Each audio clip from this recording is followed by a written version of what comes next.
Becky, when you come off a win like the other night against a team like Seattle, I know you said 1 through 13, this league, there's never an easy night. But fact is, you're playing a team with the worst record in the league. How can this be one of the more difficult transitions to make sure that they stay focused? That, hey, treat this like if the Liberty or Lynx were playing? I mean, you fight human nature all the time as a coach because at the end of the day, you're dealing with humans and that natural instinct to have a little let up or um, not come in with the appropriate mindset is a good old fashioned way to get your butt kicked. Um, so yeah, the mindset factor, the lock in factor. And I tell them even when we're playing the Lynx or, New York or Connecticut or the Lakers, whoever, it's about us and what we do. It shouldn't matter to the extent who we're playing.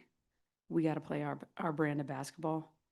Talk to them all the time about being the same person in every room you walk in. You should not be able to tell whether you're talking to the president or a janitor. You should be the same. And so it's the same mindset. It doesn't matter who we're playing. You have to have the appropriate mindset and be the same player, be the same team, every room, every arena you walk into.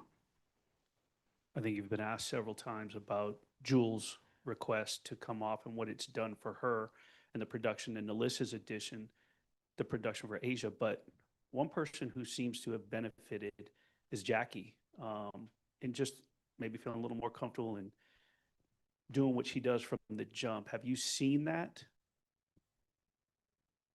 Um,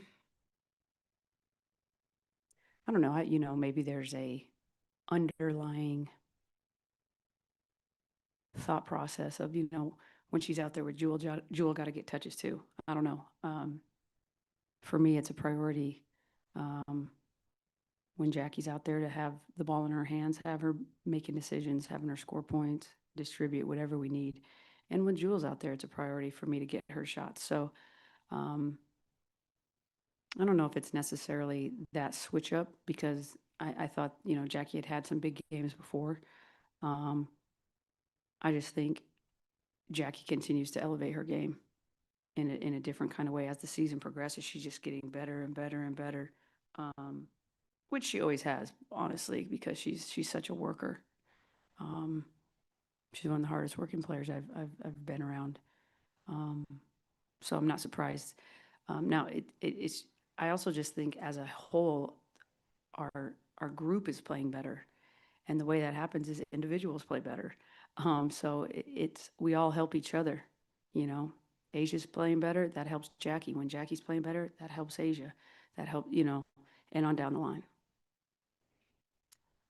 Becky, you didn't see Mabry the last couple of times against Connecticut, and she's back. They've also added Aaliyah Edwards, and I know not certain how they'll use Edwards, but she was definitely a problem player. I think coming in off the bench, it seems sometimes. What are some of the things that both Mabry and Edwards can cause problems with that you guys will have to try to solve? Man, Mabry's one of my favorite players. Um, I like her tenacity, her competitiveness. Um, she's somebody who can she's a 3-level scorer. She can get hot. She can hit tough ones. She can get going quickly. So she's definitely a priority.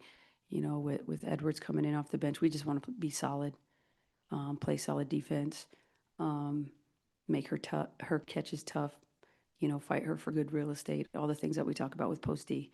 Um, but we definitely like both those players a lot. I have a lot of respect for both those players. So, um, and quite frankly, Connecticut gave LA a run the other night.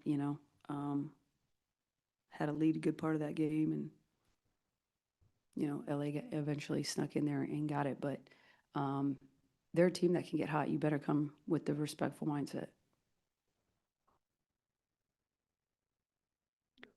Well, they've done something we haven't done. They've beat New York, so we haven't done that. So better respect it.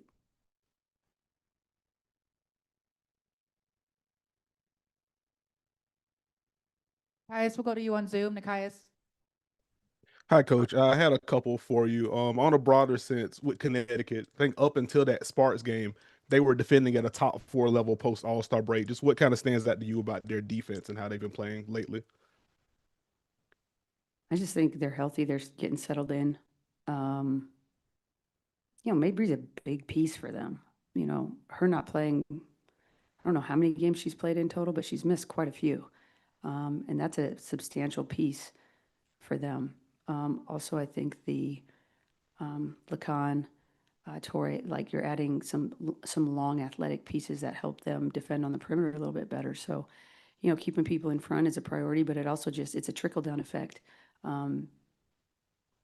Like I always tell my group, you can't be beat in the first, 8 to 10 seconds of the shot clock. And I think those long athletic guards do a good job of being out ahead of the play, and then it's a trickle down effect to where now their posts don't have to get into rotations, and it just helps your defense all the way around. So I think it's some pieces that they've added, some pieces that they've been missing, and also probably just getting comfortable. I mean, teams are playing really good basketball at this stage of the season.